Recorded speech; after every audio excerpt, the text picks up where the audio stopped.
Hello everyone, তোমরা সবাই কেমন আছো? আশা করি তোমরা সবাই খুব ভালো আছো। আর আমিও খুব ভালো আছি। দেখো আমরা রেডি হয়ে নিয়েছি, যাচ্ছি এখন পিজি হসপিটালে। তোমার ভর্তি আছে, তোমরা সবাই জানো। তো তার জন্যই হচ্ছে আমরা বেরিয়ে গেছি, সবাই রেডি হয়ে গেছি। তোমাদের দাদা ভাই, মামাম, মা, বাবা সবাই। তো দেখো কে কে যাচ্ছি, কী কী করছি সবটাই তোমাদের সাথে শেয়ার করবো। তো দেখো এদিকে মামাম তো রেডি হয়ে গেছে, আর আমরা হচ্ছে পুরো রেডি হয়ে গেছি। যেহেতু এখন অনেকটাই গরম পড়ে গেছে, তাই মামামকে দেখো একটা হালকা পাতলা ড্রেসই পরিয়ে নিয়েছি। আর এদিকে দেখো টিফিন কোটোতে ভাত নিয়েছি, তরকারি নিয়েছি। যেহেতু মায়েরা মা বোন ওখানে বাবা বোন আছে মায়ের সাথে, তার জন্য ওরা খাবে, সেই জন্য ভাত তরকারি নিয়ে নিয়েছি। এদিকে দেখো দাদাভাই, তোমাদের দাদাভাই পুরো রেডি হয়ে বসে আছে। এদিকে মাও গুছিয়ে নিয়েছে। আমরা চারজনেই যাচ্ছি, যেহেতু অনেকটা দূরের রাস্তা, মানে সব সময় তো যাওয়া যায় না। যেহেতু আমার একটা ছোট্ট বেবি আছে, তার জন্য তো আমরা রোজ যেতে পারবো না, তাই চারজনে একসাথেই একই দিনে যাচ্ছি। তো দেখো আমি পুরো নিমিচিতে চলে এসেছি, এসে কিছু জিনিসপত্র কিনে নিলাম। নিয়ে এই যে বাবা মা আর তোমাদের দাদাভাই বাইকে করে মালঞ্চ পর্যন্ত যাচ্ছে, আর আমি এই নিমিচিতে দাঁড়িয়ে আছি। এখান থেকে অটোতে করে যাব। তো অটোতে করে গিয়ে মালঞ্চ নেমে আমরা বাসে উঠে গেছি। আমি আর তোমার দাদাভাই একটা সিটে বসেছি, আর একটা সিটে মা, বাবা আর আমাদের মাম্মাম তিনজন বসেছিল। ওই দেখো কত দুষ্টুমি করছে, দাদু ঠাকুমার কাছে কত আবদার না। তো তারপরে দেখো আর মাঝে আমার কাছেও একটু এসছে, মানে একবার পাপা মাম্মামের কাছে আসছে, একবার দাদু ঠাম্মির কাছে যাচ্ছে, মানে দাদানার ঠাম্মির কাছে যাচ্ছে। হ্যাঁ, তো এটাই হলো দুষ্টুমি। আর যেহেতু আমরা অনেকটা দুপুর বেরিয়েছিলাম, মানে 10টার দিকে, বাসটা বেশ খালিই ছিল, তার জন্য ও একবার দাদানদের কাছে যাচ্ছিলো, আর একবার আমাদের কাছে আসছিল। তো দেখো এই যে কলকাতার রাস্তার মধ্যে আমরা প্রায় ঢুকে গেছি, মানে সায়েন্স সিটির আগেই এটা। তো জায়গার নাম আমি বলতে পারবো না, আমি অতটা চিনিও না।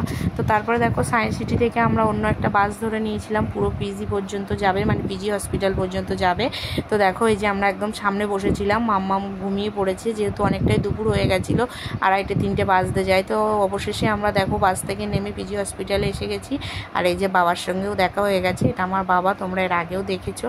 আর এই যে বাবারা সবাই একটু গল্প করছে, কথা বলছে, এই মানে হচ্ছে হসপিটালের বিষয়ে অনেক কিছু কথা বলছে। আর আমি এখানে বসে আছি মাম্মামকে নিয়ে। তো অনেকটা জার্নি করে আসা হয়েছে, কষ্ট হচ্ছে ছোট্ট সোনামাটার। তো ওকে নিয়েই আমি বসে আছি। দেখো কত দুষ্টুমি করছে, আর ওকে তো ছোট মানুষ, ওকে তো ওর দিদুনের কাছে দেখতে দেবে না, ও বাইরেই থাকবে, আমরা সবাই এক এক করে দেখতে যাব। তো মা গেছে ভাতটা নিয়ে, মানে ভাত তরকারিগুলো নিয়ে গেছে, বোন আর মা রয়েছে, বলে দেখি ওখানে গিয়ে ওদেরকে খাইয়ে আসি, তারপরে আমরা যাব। তো মা এই যে চলে এসছে, আসার পরে এই যে মামামকে নিয়ে রেখেছে, এবার আমি যাব।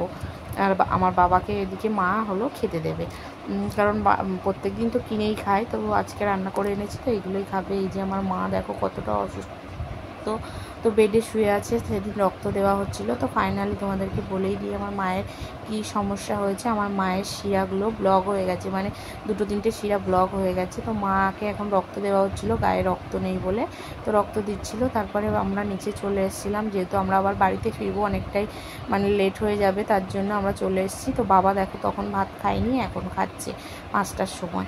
তো বোনকে নিয়েই নিচে নেমে এসেছি, আমি, মাম্মা, আমার বোন সবাই মিলে একটু কথা বলছিলাম, আর বাবা এদিকে ভাত খাচ্ছিল। তো তারপরে আমাদেরকে বাবা রাস্তা পর্যন্ত এগিয়ে দিল, মানে পিজি হসপিটাল থেকে পুরো মানে মেন রাস্তায়, যেখান থেকে রাজাবাজারে আসবো আমরা। এখানে আমি তো কলকাতার রাস্তাঘাট অতটা চিনি না, তাই জন্য নাম বলতে পারছি না।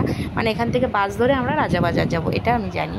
তো তার জন্য এই যে বাস নিয়ে নিয়েছি। তো তারপরে দেখো ওখান থেকে রাজাবাজার থেকে আমি বাসে উঠে গেছিলাম, মানে ওখান থেকে বাসে উঠে গেছিলাম রাজাবাজারের বাসে। তো সেখানে উঠে এই যে বসেছিলাম, এই যে বাবার তোমাদের দাদাভাই সামনের সিটে বসেছিল, আর আমরা তার সামনের সিটে বসেছিলাম।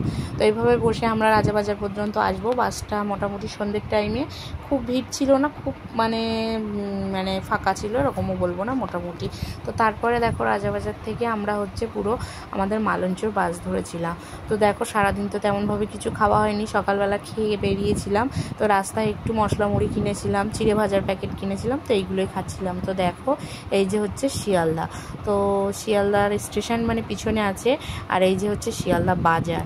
তো এই যে পিছনে স্টেশন, গাছপালা আছে, তো তোমরা অতটা বুঝতে পারছো না। তো দেখো পুরো লাইট, আর এই যে এই ধারে পুরো সব মার্কেট, মানে সবজি থেকে শুরু করে সব কিছু। আর তার একদিন পরেই রং খেলা ছিল, আমরা যেদিন দেখতে গেছিলাম তার পরের দিন বৃহস্পতিবার ছিল, বৃহস্পতিবারের পরের দিন শুক্রবারে রং খেলা ছিল। তো তার জন্য প্রচুর রং উঠেছে। আর এই যে দেখো আমার মাম্মাম একবার ওর দাদানদের কাছে যাচ্ছে, আর একবার হচ্ছে আমাদের কাছে আসছে, কতটাই দুষ্টুমি করছে দেখো সারা।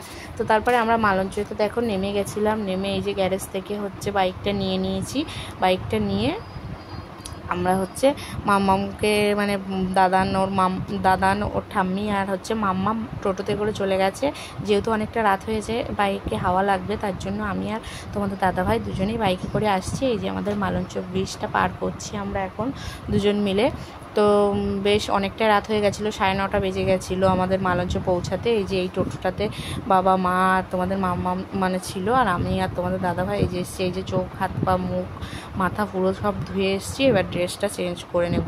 তো দেখো পুরো ড্রেসটা চেঞ্জ করে একটা নাইটি পরে নিয়েছি, যেহেতু মানে কষ্ট হচ্ছে। তার বিছানাটা দেখো আমার মাম্মা গুটিয়ে কী করেছে। এসে পারে ওর পুতুল মানে ওর মেয়ে, পুতুলগুলো হচ্ছে ওর মেয়ে, ওকে ঘুম পাড়াচ্ছে ওদেরকে। এতটা দুষ্টু মানে কি বলবো, ওর কোনো কষ্ট নেই, আমাদের কষ্ট হচ্ছে, ওর শরীরে কোনো কষ্ট নেই। তো দেখো, তো তারপরে হচ্ছে আমরা যাই দেখি রান্নাঘরে কিছু খাওয়া দাওয়া করে নিই। তো রান্নাঘরে এসেই দেখো সকালে রান্না করে গেছিলাম যে ভাত তরকারি, সেগুলোই খেয়েছিলাম, ডিমের তরকারি। তো সারাদিন পরে সেই ডিমের তরকারি দিয়ে ভাত খেয়ে নিলাম, নিয়ে এই যে শুয়ে পড়েছি বিছানাতে আমি, তোমাদের দাদাভাই আর মাম্মাম তিনজনেই। তো শুয়ে পড়েছি। আজকের ভিডিওটা এই পর্যন্ত। কেমন লাগলো তোমরা অবশ্যই কমেন্টে জানিও। টাটা।